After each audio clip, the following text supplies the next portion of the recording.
Welcome to Talent House Coaching. My name is Sami Munyoki. I am a corporate trainer, a business analyst, and a business strategist. Today, we are looking into the managers and the CEOs workshop, diving into the topic of understanding Gen Z or Generation Z in the corporate landscape. So the Gen Zs or Generation Z are the young people who were born in the period between 1995 and the year 2010.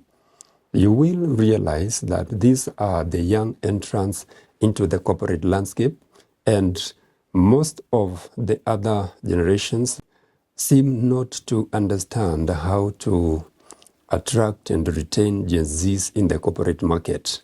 You will also note that most of the people who are resigning very quickly in the corporate landscape are the Gen Zs. They seem to come with unique qualities or peculiar characteristics that make them feel like they are lost in the corporate landscape. The truth of the matter is they are not lost. It is only as a result of feeling like they are misplaced and their values are not being taken care of. I have worked and trained many Gen Zs in my working life for many years, and I have interacted closely with Gen Zs, and they are some of the best employees because of their unique traits and the characteristics that they bring into the corporate landscape. So as a matter of fact, they need to be understood, and in essence, they also need to understand the complexities and the intricacies of the corporate sector.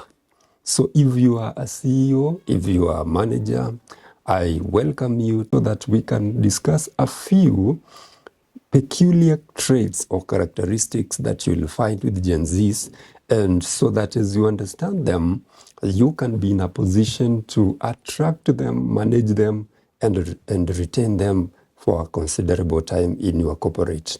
Of course, we cannot retain the older generations forever in the corporate landscape. At some point, you will have to recruit the Gen Zs who are going to come in with unique or peculiar characteristics. Number one characteristic of the Gen Zs is their digital fluency. The Gen Zs were born in the period when many technological advancements have happened. You will note that many companies came up with new phone technologies, new computer technologies, computer applications, or new apps, technological advancements of this current time. They have a lot of digital fluency. Some of them were introduced to coding, some of them were introduced to developing applications at a very young age, websites. They could do many complex things that may have taken the older generations quite a bit of time and training for them to be able to do. So some of the hardest and complex applications that the older generations had to invest a lot of training in, Gen Z seem to have trained themselves and learned them very easily in the process of growing up. You need to make sure that there are platforms or tools and applications that will help the Gen Zs apply this digital fluency, digital tools that will make them feel that they are doing something that is meaningful and that they are being utilized to the best. Number two, Gen Zs are very direct and forthright, and they also demand or desire very forthright and direct communication. These are the young people that desire very honest, very open, and timely communication. So you need, as an organization, as a CEO, as a manager, to make sure that there is clarity of communication.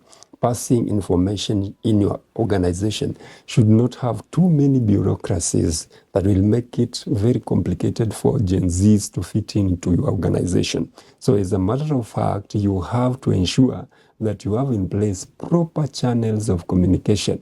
You need to make sure that you communicate to them on time and with clarity, because the older generations are comfortable with bureaucracies of communication, passing information that has to be approved at several stages and levels.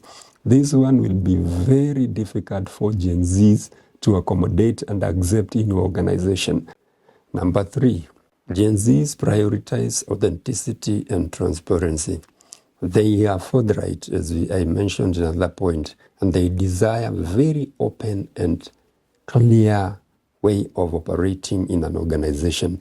And more so, anything to do with authenticity and transparency, they hold that aspect very dear to their lives.